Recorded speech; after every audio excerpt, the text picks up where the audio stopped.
ಜನವರಿ 22ನೇ ತಾರೀಕು ನಡೆಯುವಂತಹ ಅಯೋಧ್ಯೆಯ ರಾಮನ ಪ್ರಾಣ ಪ್ರತಿಷ್ಠಾಪನೆಯ ಸಂದರ್ಭದಲ್ಲಿ ಕೊಟ್ಟಂಥ ಆಹ್ವಾನವನ್ನು ಕಾಂಗ್ರೆಸ್ಸು ತಿರಸ್ಕಾರ ಮಾಡಿ ಭಾಗವಹಿಸೋದಿಲ್ಲ ಅಂತ ಹೇಳಿದೆ. ಇದು ನಿರೀಕ್ಷಿತ.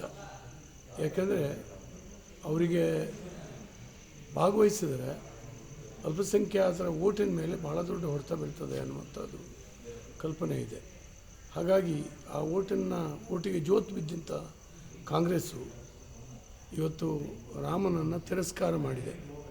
ಹಿಂದೂ ಸಮಾಜದ ಈ ಅತ್ಯಂತ ಪವಿತ್ರವಾದಂಥ ಈ ಕಾರ್ಯಕ್ಕೆ ಬಹಿಷ್ಕಾರ ಹಾಕೋದ್ರ ಮೂಲಕ ತಾನು ಯಾರ ಪರ ಅಂತೇಳಿ ಹೇಳಿ ತೋರಿಸ್ಕೊಂಡಿದೆ.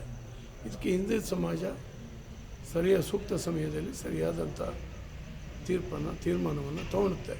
ಜನವರಿ 22ನೇ ತಾರೀಕು ನಡೆಯುವಂತಹ ಅಯೋಧ್ಯೆಯ ರಾಮನ ಪ್ರಾಣ ಪ್ರತಿಷ್ಠಾಪನೆಯ ಸಂದರ್ಭದಲ್ಲಿ ಕೊಟ್ಟಂಥ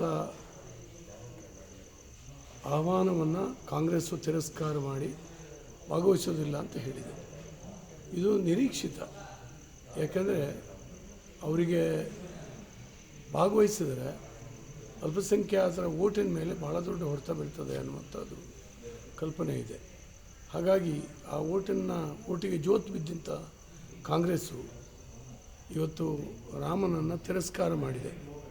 ಹಿಂದೂ ಸಮಾಜದ ಈ ಅತ್ಯಂತ ಪವಿತ್ರವಾದಂಥ ಈ ಕಾರ್ಯಕ್ಕೆ ಬಹಿಷ್ಕಾರ ಹಾಕೋದ್ರ ಮೂಲಕ ತಾನು ಯಾರ ಪರ ಅಂತೇಳಿ ಹೇಳಿ ತೋರಿಸ್ಕೊಂಡಿದೆ. ಇದಕ್ಕೆ ಹಿಂದೂ ಸಮಾಜ ಸೂಕ್ತ ಸಮಯದಲ್ಲಿ ಸರಿಯಾದಂಥ ತೀರ್ಮಾನವನ್ನು ತಗೊಳುತ್ತೆ.